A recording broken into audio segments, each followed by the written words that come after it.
Project के साथ linked होता है। आप तवी रिवर के वाटर लेवल की बात कर रहे हैं और उसकी वाटर ड्रिंकिंग वाटर सप्लाई की। अभी हमने जल शक्ति मिशन जो था ग्रामीण क्षेत्र के साथ, उसके बाद शहरी क्षेत्र के लिए भी अमृत 2 अप्रूव हो गया है। तो आपने जो पॉसिबल प्रॉब्लम है उसका हल जरूर इन योजनाओं में से निकालेंगे। हरदीप जी, एक रिक्वेस्ट है, पहले आप अपने डिपार्टमेंट के बारे में थोड़ा सा जानकारी पत्रकारों को दे देंगे। हम फिर आपको क्वेश्चन आंसर सेशन होगा, उसके बारे में थोड़ा सा इस तरह का नहीं, मेरे पास 2 डिपार्टमेंट है। मैं जब से कल आया हूं, मैं आपको हाउसिंग और अर्बन अफेयर्स के बारे में बता रहा हूं। मैंने कहा कि मोदी जी के नेतृत्व में जब से उन्होंने प्रधानमंत्री का पद संभाला है, रिस्पॉन्सिबिलिटी संभाली है, हमने पिछले कांग्रेस सरकार की कंपैरिजन में 7 गुना ज़्यादा केंद्रीय योजनाओं पे इन्वेस्टमेंट की है। और सारी जो हमारी योजनाएं हैं बड़ी तेज़ी से इम्प्लीमेंट हो रही हैं। प्रधानमंत्री आवास योजना का मैं बता दूं, डिमांड असेसमेंट ओरिजिनली थी 1 करोड़ आवास बनाने की, उसको रिवाइज किया तो 1 करोड़ 12 लाख हुए। और मैं बहुत प्रसन्नता से आपको बता रहा हूं कि 1 करोड़ 13 लाख हम सैंक्शन कर चुके हैं, टारगेट से कहीं आगे।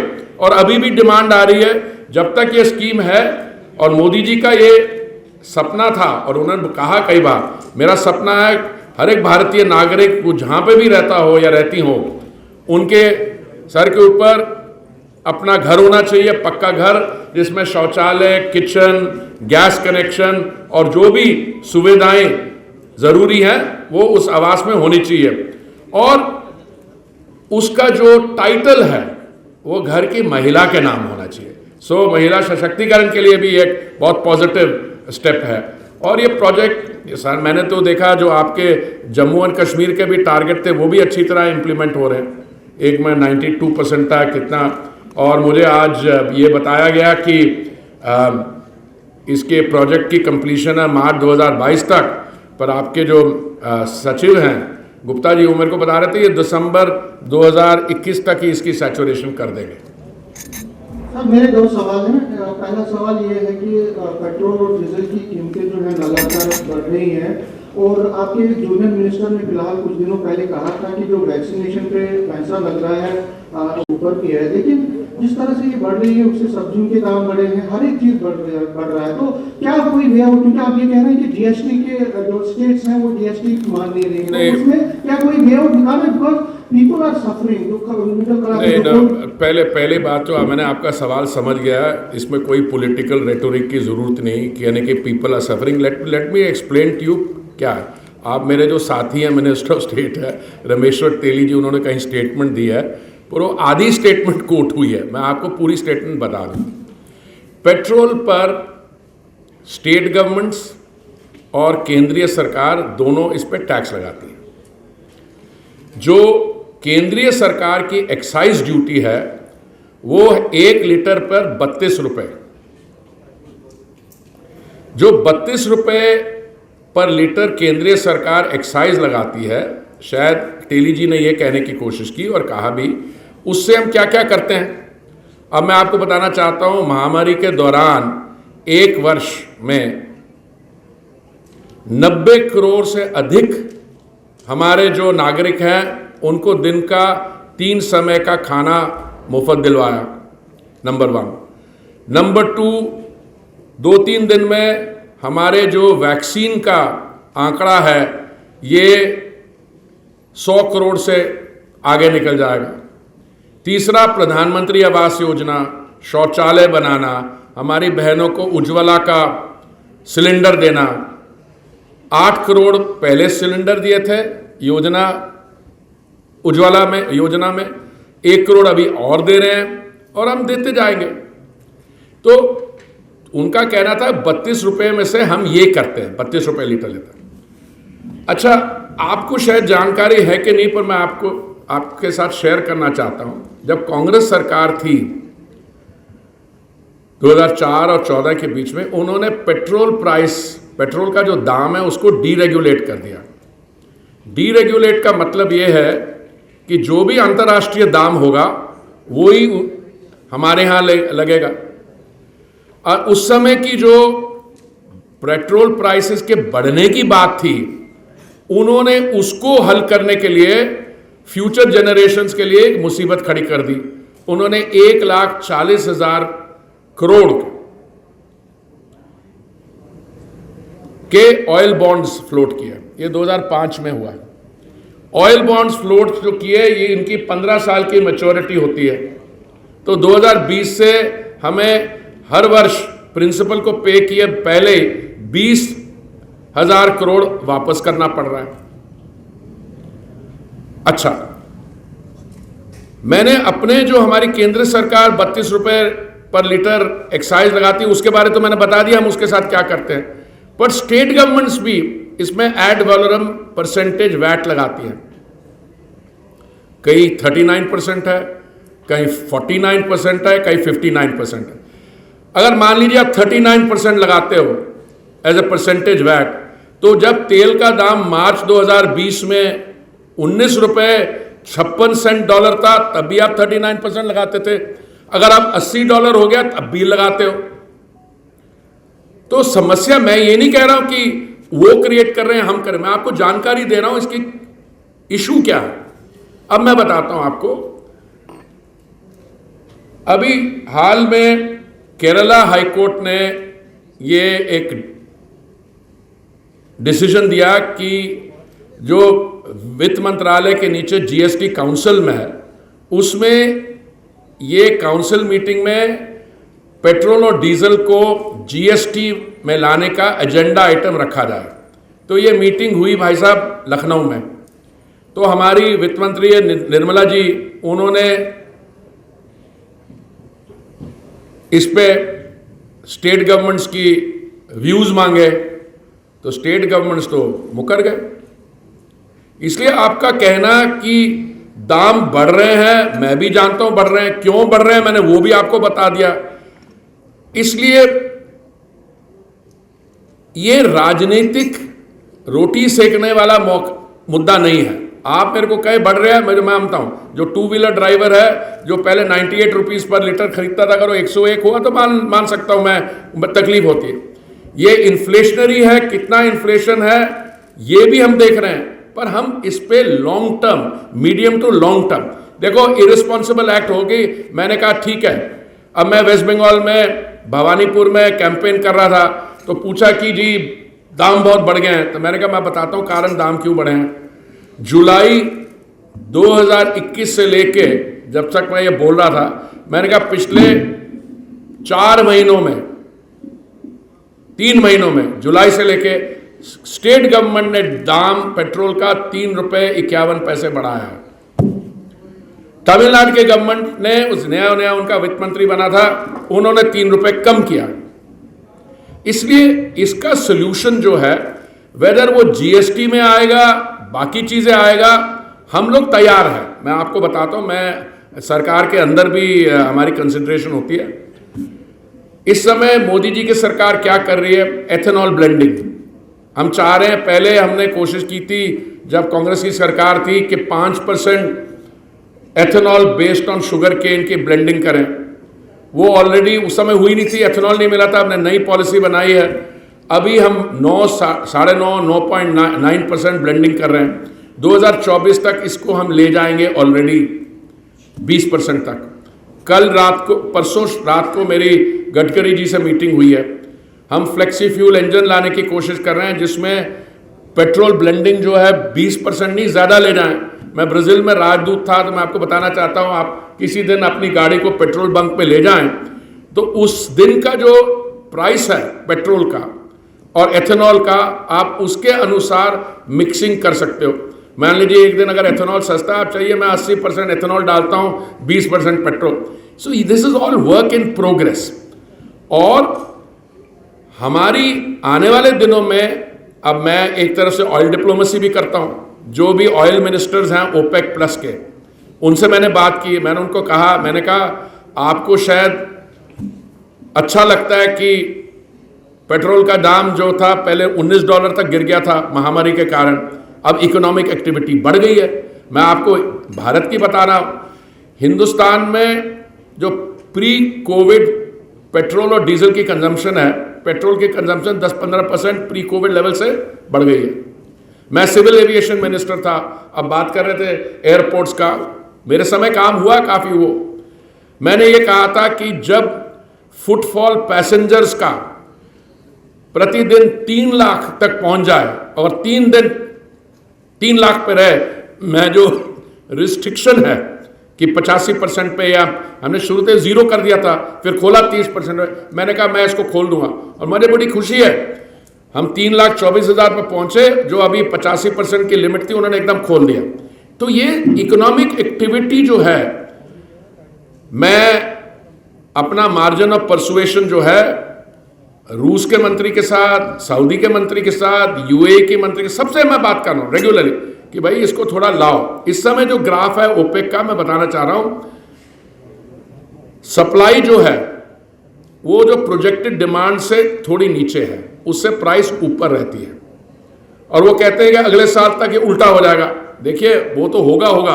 अभी जो आप सेंटिमेंट एक्सप्रेस कर रहे हैं, मैं उसके साथ बिल्कुल सहमत हूं, पर जो इरेस्पॉन्सिबल काम कांग्रेस गवर्नमेंट ने किया था कि दाम को टेम्पररी बेसिस पे थोड़ा नीचे रखने के लिए फ्यूचर जनरेशंस पे प्रॉब्लम क्रिएट कर दें, मोदी जी की सरकार ऐसे काम करती नहीं है। वो 1,40,000 हमें देना पड़ेगा वापस, और उसमें हर साल उसका ब्याज 20,000 करोड़ में अभी पिछले साल का दिया हूं, इस साल का देना। तो हम रास्ता निकालेंगे, पर रास्ता निकालेंगे सब मिलजुल के। हम जब वित्त मंत्री के मंत्रालय के अफसरों से बात करते हैं, वो कह रहे सर ये पेट्रोल का दाम नहीं, हम और स्कीम्स में जो इफेक्टेड लोग हैं उनको फ्री राशन, उनको फ्री वैक्सीन, उनको ये चीजें दे रही है। तो मैं माफी चाहता हूं, जो मैं रमेश्वर तेली जी ने जो कमेंट किया था, आपने उसके बारे में पूछा, मैंने थोड़ा ज्यादा आपको एक्सप्लेनेशन दे दिया, पर उसका मतलब ये था। Why don't central government rather take a call on this when there is double taxation from state and central governments and go to the GST? Yeah, you are making a point I should be making.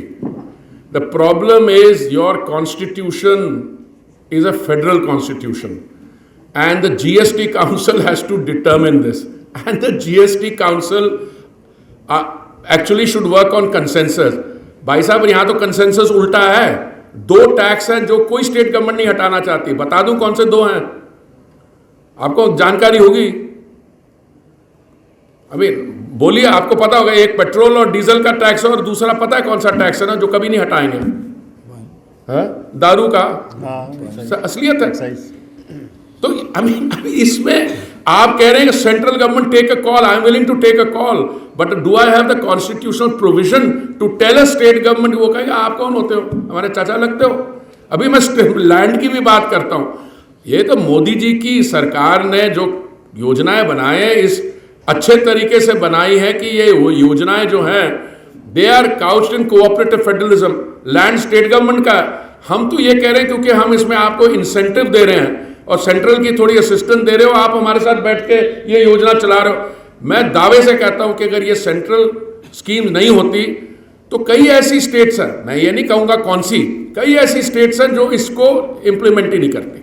वो जैसे पहले काम चली आ रहा था वैसे ही होता। भाई साहब सर, स्मार्ट सिटीज को लेकर आपकी स्मार्ट सिटीज को लेकर ये जो स्मार्ट सिटी का जो प्रोजेक्ट है उसको लेकर जम्मू हो या श्रीनगर हो, दोनों जगह कैंपेन्स पर बहुत सवाल उठाए जा रहे हैं। कैंपेन आप बहुत अच्छी कर रहे हैं, बट ग्राउंड पर अगर हम ड्रेनेज सिस्टम देखें, नालों की हालत देखें, सिचुएशन बरसात, आप थोड़ा सा मिक्सअप करने की जगह आप पहले थोड़ा मेरे साथ टाइम स्पेंड किए कि स्मार्ट सिटी है क्या।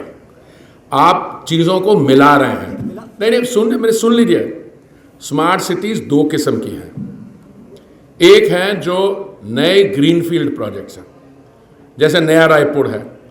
दूसरी है जहाँ पे एरिया बिल्ड डेवलपमेंट हो रही है, वहाँ पे कुछ प्रोजेक्ट्स टेकअप किए हैं। ये स्मार्ट सिटी ने ये जिम्मेवारी नहीं ली है कि सारे स्टेट का ड्रेनेज सिस्टम ठीक कर देगा, वो है ही नहीं उसमें। आप जैसे जम्मू की स्मार्ट सिटी है, मैं आपकी सीईओ जो है अभी थी यहाँ पे, उनको कहूँगा आपसे बैठ के उठे कौन कौन से प्रोजेक्ट्स इंक्लूडेड है। और सर तकलीफ जो है वो अरे फिर आप पहले बुनियादी देखिए सर, आप देखिए, देखता है वो बोर्ड देखता है, वो बोर्ड आप पॉलिटिकल भाषण दे रहे हैं, मैं आपको एक टेक्निकली चीज समझाने की कोशिश कर रहा हूं। जो स्मार्ट सिटी जब इलेक्शन हुई थी उस समय आपके यहां से भी प्रोजेक्ट था, देश के 250 और जगह से भी था, 100 चूज किए गए। चूज किस बेसिस पे किए गए? उन्होंने स्पेसिफिक प्रोजेक्ट्स को इंक्लूड किया था। अब ये कहना कि अब मैं आपको देता हूं, दिल्ली में स्मार्ट सिटी है, न्यू दिल्ली म्युनिसिपल कॉरपोरेशन, उसका डिफाइंड एरिया। मान लीजिए अगर रोहिणी में ड्रेन्स ब्लॉक हो गई हैं तो बोर्ड क्या कहता है? मेरा बुनियादी सवाल है, पॉलिटिकल बात हो गई, जो प्रोजेक्ट अप्रूव हुआ है उसकी इंप्लीमेंटेशन पे फोकस करिए। बाकी जो ड्रेनेज है वो स्मार्ट सिटी की रिस्पॉन्सिबिलिटी नहीं है। ठीक है, अंडरस्टैंड सर, मैं समझ गया आपकी बात, बट मैं जनरल कह रहा हूँ कि ग्राउंड पर ड्रेनेज फिर ग्रेनेज फिर मैं आपको बताता हूं, ड्रेनेज लैंड और ड्रेनेज लोकल इश्यूज हैं। इसमें स्मार्ट सिटी का या सेंट्रल गवर्नमेंट का नहीं लेना है। अगर आपके यहाँ, मैं आपकी बात नहीं कर रहा जम्मू और कश्मीर की, देश में किसी जगह भी अगर लोकल गवर्नमेंट काम नहीं किए है या तेजी से नहीं किए तो उसका सवाल वहां उठाना चाहिए। हाँ प्लीज मैं रविंद्र जी को एक प्रश्न करता हूं यहाँ। आपने तेल की बात की है, गैस के बारे में आपने नहीं कहा कि क्यों महंगा हो। मैं बताता हूं। दूसरा सवाल मेरा है कि जम्मू कश्मीर की टोपोग्राफी बहुत विभिन्न नाम है, क्योंकि कई पहाड़ियों में लोग रहते हैं। क्या ये जो आपकी अर्बन हाउसिंग है, ये क्या अब देहाती गांव में भी ये अवेलेबल रहेगी? अरे भाई साहब, पहले मैं आपको, देखिए थोड़ा सा मैं समझता हूँ कि हमारी तरफ से शायद कमी रहेगी। आप क्या आपकी अर्बन हाउसिंग ग्रामीण इलाके, अरे भाई ग्रामीण इलाके के लिए अलग स्कीम है जो रूरल डेवलपमेंट मंत्रालय करता है, उसमें मेरे अर्बन मंत्रालय को कुछ लेना देना नहीं है। तो आप, मैं वही कहूँगा, आपके जो लोकल रिप्रेजेंटेटिव्स आपके साथ बैठे। दूसरा, टोपोग्राफी की जो बात करते हैं, यहाँ दो मुद्दे हैं। गैस का जो प्राइस है वो भी इंटरनेशनली डिटरमिन्ड है। हमारा पेट्रोल जो है 85% हम इंपोर्ट करते हैं, और भारत की जो पर कैपिटा कंजम्पशन है ग्लोबल पर कैपिटा कंजम्पशन से 1/3 है, समझे ना? तो हम दबा के area under exploration and production improve कर रहे हैं, दबा के हम मिक्सिंग बायोफ्यूल की कर रहे हैं, हम गैस का मिक्स कर रहे हैं, पर गैस भी 55% इंपोर्ट होती है। इसलिए हम क्या कर रहे हैं, जो हमारे बिलो पॉवर्टी लाइन है उनको हम मुफ्त उज्ज्वला सिलेंडर दे रहे हैं, कि जो प्राइस का जो है। अब आप पूछेंगे कि आपने तो सिर्फ 3 सिलेंडर दिए, मानता हूं हर एक परिवार में अगर एक, मान लीजिए छोटा परिवार हो, मियाँ बेबी 2 बच्चे या 3 बच्चे, तो महीने में, साल में कितने सिलेंडर लगेंगे देख लीजिए, कैलकुलेट कर लिए, तो शायद 1-2 बार से भी लेने पड़े। अगेन मैं आपको ये बताता हूं, अपनी तरफ से हमारी ये कोशिश हमेशा रहती है कि हम इस सिचुएशन का हल ढूंढें। पर सिचुएशन का हल ये नहीं है कि आप, अगर देखिए सब्सिडी अभी भी दे रहे हैं, हम सब्सिडी अभी भी दे रहे हैं, पर सब्सिडी उन लोगों को मिल रही है जो को वाकई में जरूरत है सब्सिडी की। अगर आप मान लीजिए सबको सब्सिडी देना शुरू कर दो तो उसका बिल तो फिर इतना आएगा, उसके रिसोर्सेज भी आपको चाहिए होंगे। मैं समझता हूं आपकी तरफ से एक और इंपॉर्टेंट क्वेश्चन है जो मुझे पिछले 2 दिनों में यहां पूछा गया कि गैस की पाइपलाइन यहां कब आएगी। उसके लिए मैं बता दूं, इस समय हमारे पास कंट्री वाइड 19,000 किलोमीटर में हमने पाइपलाइन हमारी है। अगले 4 महीनों में शायद हम 4,000 किलोमीटर और ऐड कर रहे हैं। एक बारी जब कॉन्ट्रैक्ट अवार्ड हो जाए उसके बाद 1 साल लगता है, ठीक है। अब कॉन्ट्रैक्ट अवार्ड करने से पहले आपको कुछ और होमवर्क भी करना पड़ेगा कि ये इकोनॉमिकली वायबल है कि नहीं, जो गैस भेजेंगे उसका क्या कॉस्ट होगा, लोग इसको लेना चाहते हैं कि नहीं। मान लीजिए हो सकता है उसमें आपको VGF वायबिलिटी गैप फंडिंग की भी ज़रूरत हो, तो उसके भी हमारे पास प्रोविज़न है वायबिलिटी गैप फंडिंग करने का। साहब ने, जब मैंने पूछा, इन्होंने MP साहब ने मुझसे वो मेट्रो का, देखिए आपने प्रपोजल बनाया, हमने उसमें इंटर मिनिस्टीरियल कंसल्टेशन की और मैंने बोला अगले हफ्ते तक हम इसको PIB के लिए भेज देंगे। उसके बाद पीआईबी इसकी फाइनेंसेस देखेगी। मैं समझता हूं कि ये जल्दी हो जाना चाहिए, पर कोई भी जो निर्णय होता है, तभी तो मैं कहता हूं पहले डेवलपमेंट मॉडल दूसरा था। मैं आपको ये मजाक में बताना चाहता हूं, मैं एक बारी रक्षा मंत्रालय में काम करता था, जॉइंट सेक्रेटरी था। अब आप जोड़ लोगे, कोई मंत्री थे मेरे, उन्होंने बोला कि यह कमाल है, जब मैं उत्तर प्रदेश का मुख्यमंत्री था, जब जो कहता था हम उद्घाटन कर देते थे, तो मेरे मुंह से निकल गया।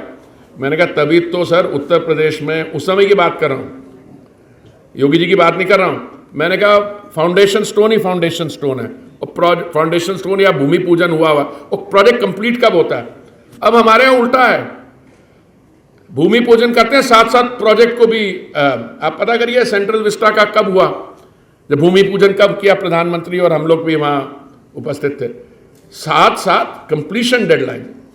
तो मेरा मानना है कि जम्मू एंड कश्मीर की गैस पाइपलाइन एक बहुत इंपॉर्टेंट नेशनल प्रायोरिटी है, और आप ये मान के चलिए कि मेरे मंत्रालय जो petroleum and natural gas ministry है, हम इंश्योर करेंगे कि ये 2024-25 तक ये,